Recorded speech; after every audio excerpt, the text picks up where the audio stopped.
Hello, it's Stephanie here. We're going to be looking at sewing machine appliqué using various different techniques to appliqué fabric onto other fabrics.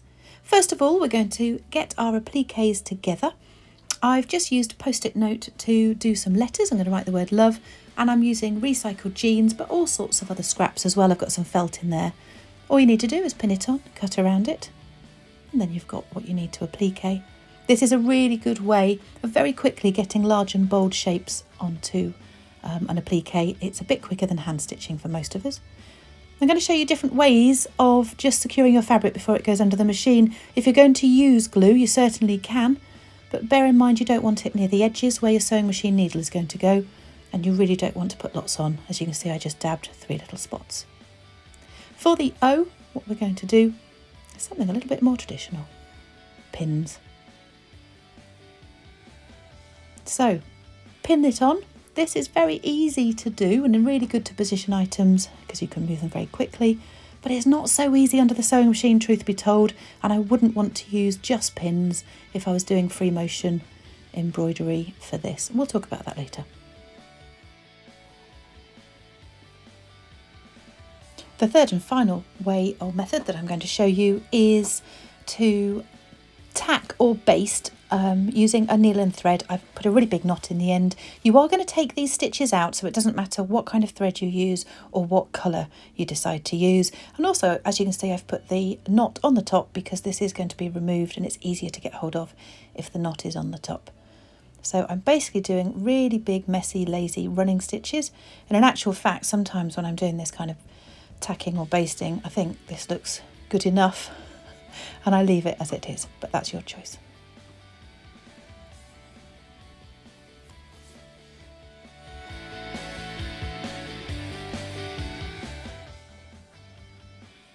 So now that all of our fabrics are prepared, it's time for us to get our sewing machine ready. And we're going to start off with a straight running stitch around the outside. This will be a raw edge appliqué when it's finished, meaning that the raw edges are not enclosed and they will fray if it goes in a washing machine. If you use denim on top of something else, so if the L was in denim, that might be the look that you're going for. Can you see at each corner? I am making sure my needle is in the down position, and that makes sure that you have nice and neat stitches and then nothing moves around. You can see that the glue basting is holding that very nicely. And when I come to the beginning, just do a quick reverse stitch. We're nice and secure and the L is finished. We're going to move on to the O. I'm going to do exactly the same thing to the O, but I am going to show you on the camera because the shape of the O means that as we move around, we need to just move the presser foot. So every so often I stop, put the needle in the down position, lift up the presser foot, move and shift it around. And I do this a lot. And what that means is instead of getting jagged straight lines going around a corner circle, you get a curve. I could finish when this straight stitch is done, just like I did for the L, but the reason I'm trying to do this is to really secure it in place for a zigzag. So I'm actually going to do a satin stitch all the way around the outside and the inside. I'm going to do the inside off camera because it's quite, well, you've already seen it being done. And so to do the satin stitch, you might have a satin stitch setting on your sewing machine. I don't, so I just go round to one of the zigzags. I've used the largest zigzag on my machine, and I have turned the stitch length down really low so that the zigs and the zags go really close together. So have a go on a test, have a go with your settings on your machine and see what it does and get the look that you like.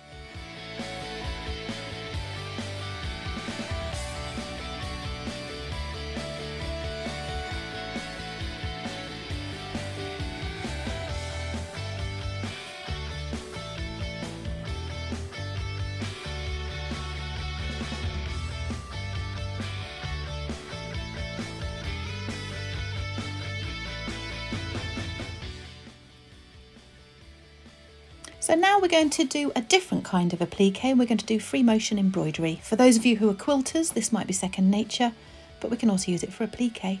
The first thing I'm going to do is use a screwdriver to take the whole of the bottom part of my presser foot off. So not just clicking off the presser foot, actually taking off the attachment on my machine. I'm going to put on a special free motion embroidery foot. It's got a little half circle at the bottom or a curly cur C on it.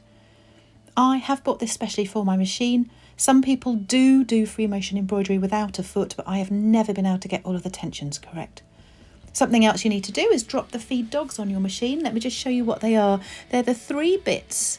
As I turn my hand wheel to show you, they're coming up and down. Ordinarily, they are the reason that your fabric is pushed forward at a nice rate, and that's the reason we don't need to push and pull our fabric when we sew. However, if you are lucky enough, just like me, your machine will have a special lever or button at the back.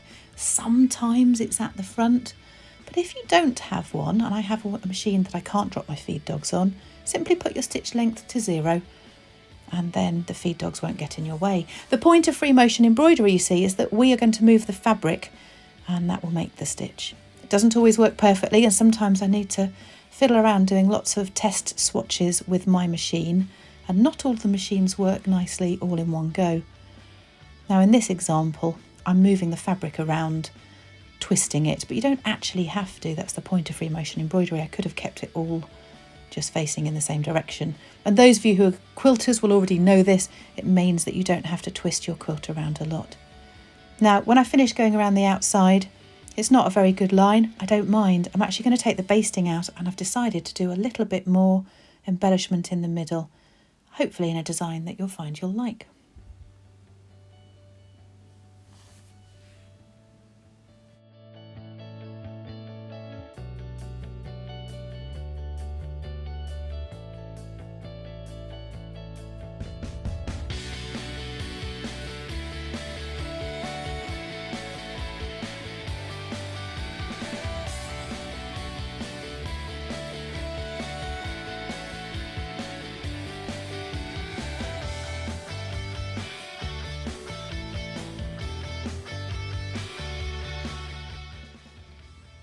I'm going to do exactly the same technique with the letter E.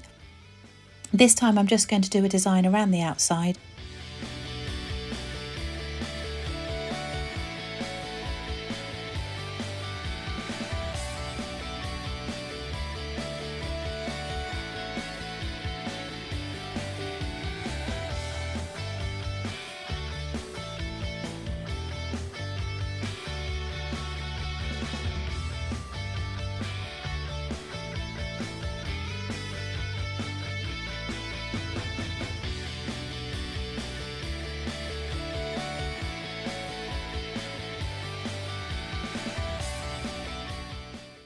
I'll show you all 4 of the letters all next to each other because the contrast between them I think is quite appealing.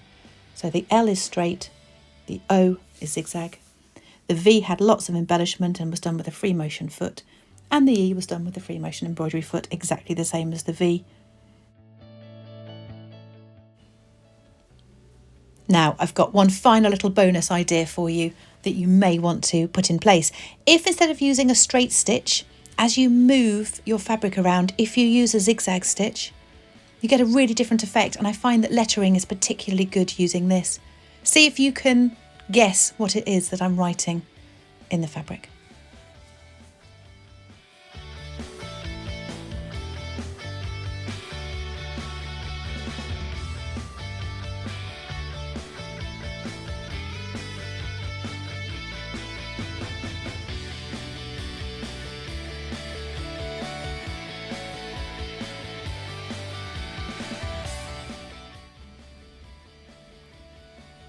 Did you guess? Do you like it? This one has skipped a few stitches, and that's to do with the speed that I was moving the fabric. Well, that's it. Now it's your time to sew. Thanks for watching.